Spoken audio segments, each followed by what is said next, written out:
Imagine waking up, not on Earth, not in orbit.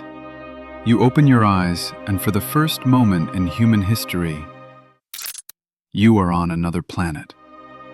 The ground beneath you has not been touched by life in over 4 billion years. The air, what little there is 95% carbon dioxide.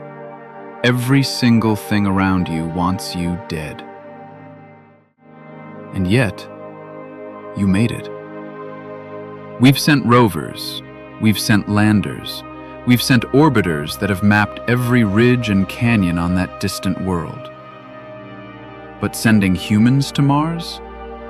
That is a problem of almost incomprehensible scale, and scientists, engineers, doctors, and astronauts have spent decades trying to solve it. In this documentary, we're going to walk through exactly what will happen. Not the fantasy, not the movie version, the real version. From the moment the mission launches to the moment boots touch Martian soil and everything that happens after, this is the honest, extraordinary, terrifying, and breathtaking truth. Before a single boot touches Martian dust, the crew must survive something most people never think about: the journey itself. Mars is not a fixed destination. It moves. Earth moves. The two planets only align in an efficient launch window roughly every 26 months, a celestial coincidence called an opposition. Miss the window, and you wait another 2 years. When the alignment is right, the trip to Mars, using current propulsion technology, takes approximately 7 months. 7 months. In a metal capsule. In the void of space. That's not a vacation. That's not an adventure. That is a psychological and physiological endurance test unlike anything the human species has ever attempted. First, radiation. On Earth, our planet's magnetic field acts as a shield, deflecting the constant bombardment of cosmic rays and solar particles. In low Earth orbit, the ISS still sits within that protective bubble. But on a mission to Mars, the crew leaves that bubble entirely. For 7 months, astronauts will be exposed to radiation that exceeds NASA's current lifetime safety limits for career astronauts.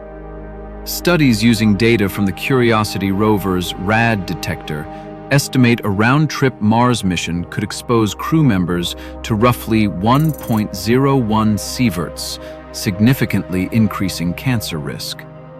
Engineers are working on solutions: polyethylene shielding, water walls, using the spacecraft's fuel as a buffer. But there is no perfect answer yet. The crew will simply have to accept a risk that no astronaut in history has faced in quite the same way. Then there's the body itself. In microgravity, the human body begins to fall apart, slowly, silently. Bone density decreases, muscles weaken, fluid shifts toward the head, creating pressure on the optic nerve that can permanently damage vision. The cardiovascular system decelerates. Astronauts on the ISS counteract this with 2 hours of mandatory exercise every single day. The Mars crew will follow a similar regime for 7 months inside an extremely confined space. And then there's the mind. Psychologists call it third-quarter phenomenon. Roughly 3/4 of the way through an isolated mission, morale tends to crash. Crew members become irritable, motivation drops, small conflicts escalate. In Antarctica, one of the closest analogs we have for Mars isolation, researchers have documented interpersonal breakdowns, depression, and cognitive decline in winter-over teams. On Mars, there is one additional pressure that no Earth simulation can replicate: communication delay. Depending on where Earth and Mars are in their orbits, a radio signal takes anywhere from 3 to 22 minutes to travel between the two planets. That means if an astronaut sends a message home, a voice message, a video call, a cry for help, the earliest they'll get a response is 6 minutes. On a bad day, 44 minutes. There are no real-time conversations, no instant comfort, no one to call when things go wrong at 3 a.m. The crew is functionally alone. And despite all of this, they volunteered. That is perhaps the most extraordinary thing about the humans who will make this journey. After 7 months of darkness and endurance, Mars appears.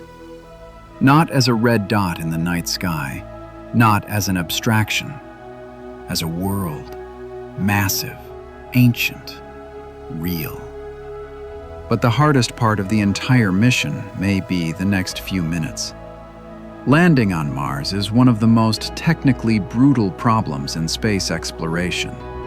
Mars has an atmosphere, but it's less than 1% as dense as Earth's. That's thick enough to heat a spacecraft to thousands of degrees on entry, but not thick enough to slow a crewed spacecraft down using parachutes alone.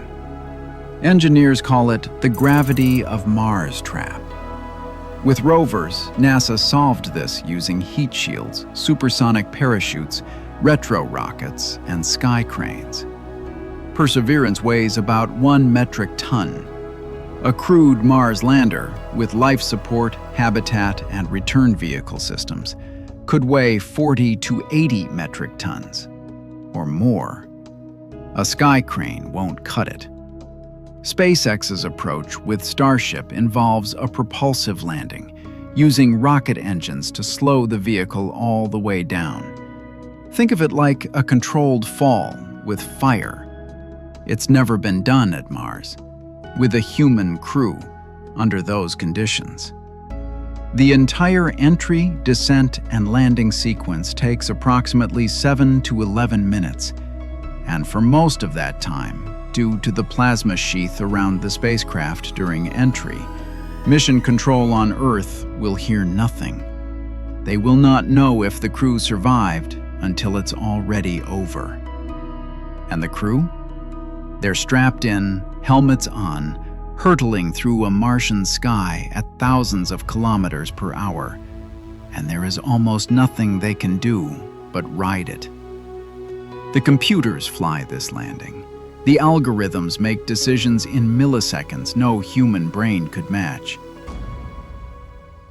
And then, if everything works, silence. The first crewed spacecraft in human history rests on the surface of Mars. The crew doesn't cheer, not yet. First, checklists, systems verification. Hull intact? Life support nominal? Landing site stable? Only when the systems come back green, one by one, does it become real. They made it. The first walk on Mars will not happen immediately after landing. This surprises people. In the movies, the hatch opens and the hero steps out. In reality, the crew will likely wait days before the first surface EVA. Systems must be checked, surface conditions assessed, dust storms monitored, and the crew must recover from 7 months in microgravity. Their legs weak, their balance compromised, their cardiovascular systems only just starting to adapt to Mars's gravity, 38% of Earth's. 38% doesn't sound bad, but after 7 months of near-zero gravity, walking will feel strange, heavy, and light at the same time. And then the day comes. The first human being to step onto Mars will wear a suit that is, in every way, a personal spacecraft. It will regulate temperature in an environment that swings from minus 80 degrees Celsius at night to plus 20 near the equator in summer. It will provide pressurized, breathable air, because a single breath of unfiltered Martian air would render a person unconscious in seconds. It will protect against ultraviolet radiation striking the surface with no magnetic field to stop it. And then, one boot, then the other. The first human footprint on another world. Neil Armstrong, stepping onto the moon, said, "One small step for man, one giant leap for mankind." What the first human on Mars says, we don't know yet. But consider this. Armstrong's footprints in the lunar regolith will last millions of years. There's no wind on the moon to erase them. The first Martian footprints, they will be erased. The wind will fill them in. The dust will cover them. Mars does not preserve footprints. In that way, the first step on Mars is also immediately ephemeral, gone, which is, perhaps, perfectly human. They will touch rocks that formed when our solar system was young. They will stand in valleys carved by ancient rivers that dried up 3 billion years ago. And they will be, in that moment, the most isolated human beings who have ever lived. Landing is not the goal. Surviving long enough to do science and then getting home, that is the goal. And Mars makes survival a full-time job. Martian dust is not like Earth dust. It is fine, electrostatically charged, and it gets everywhere. It coats solar panels, reducing power output, clogs filters, permeates suits. And it may be toxic. Martian soil contains perchlorates, chemical compounds that interfere with the thyroid gland in humans. Dust storms on Mars can grow to planetary scale, covering the entire planet for weeks. In 2018, a global dust storm ended the Opportunity rover's mission after 15 years of operation. For a human crew dependent on solar power, a planetary dust storm is a potential extinction event. Which is why nuclear power, specifically small fission reactors, is being seriously considered as the primary power source, because it doesn't depend on sunlight. A crew of 4 on Mars needs approximately 2 kilograms of food per person per day. Over a surface stay that could last 500 days, waiting for the next Earth-Mars alignment to return home, that's nearly 4 metric tons of food. You cannot bring all of that from Earth. Too heavy, too expensive. Which is why mission planners are investing in situ food production, growing crops on Mars. Experiments aboard the ISS have already shown that plants can grow in space. Lettuce, radishes, kale, all grown and eaten by astronauts. On Mars, the challenge is bigger. Martian regolith is not natural soil. It lacks organic material and microbes. Scientists are experimenting with processed regolith, stripping the perchlorates, mixing in nutrients to see if it can support plant life. Water, counterintuitively, is not the crisis it once seemed. Mars has water, locked in ice beneath the surface and at the poles. Drilling and extraction could provide water for drinking, oxygen generation, and growing food. In 2021, the Perseverance rover ran an experiment called MOXIE, Mars Oxygen In Situ Resource Utilization Experiment. It converted Martian carbon dioxide into breathable oxygen.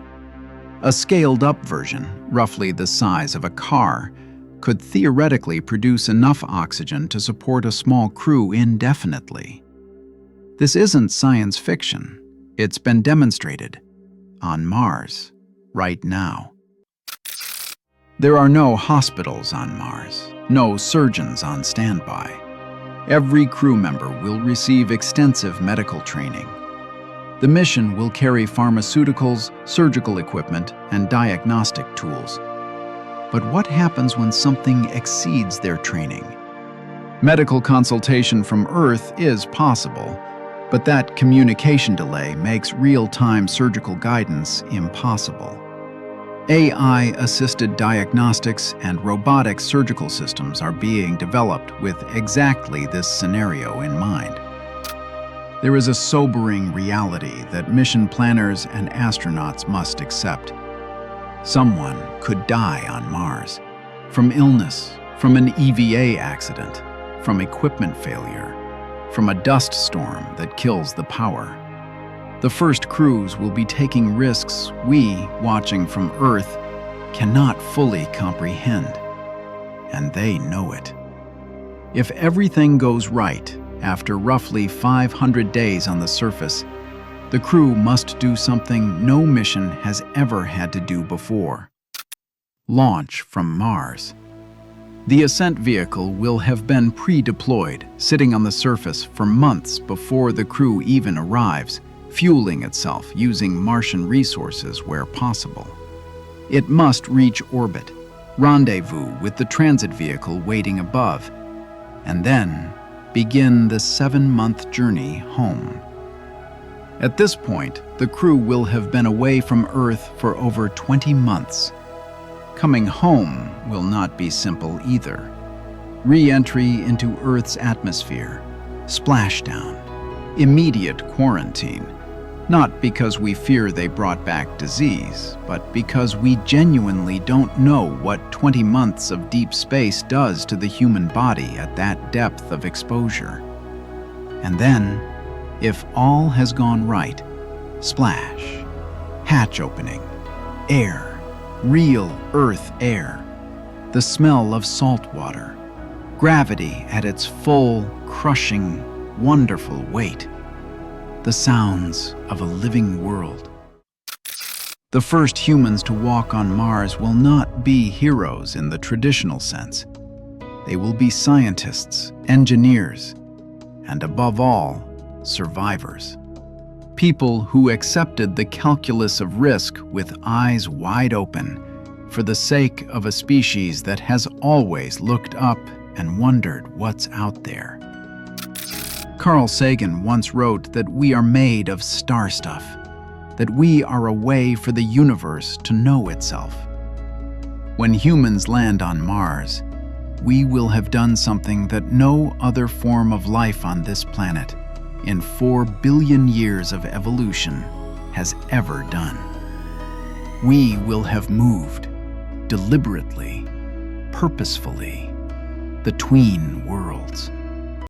Somewhere on that surface, billions of years ago, there may have been microbial life, clinging to the edges of warm, shallow seas before Mars lost its magnetic field and its atmosphere was stripped away.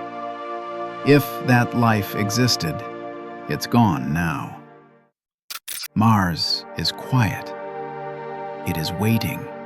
And sometime in the not-so-distant future, perhaps in your lifetime, that quiet will be broken. Not by wind, not by a rover's wheels, but by footsteps, human footsteps.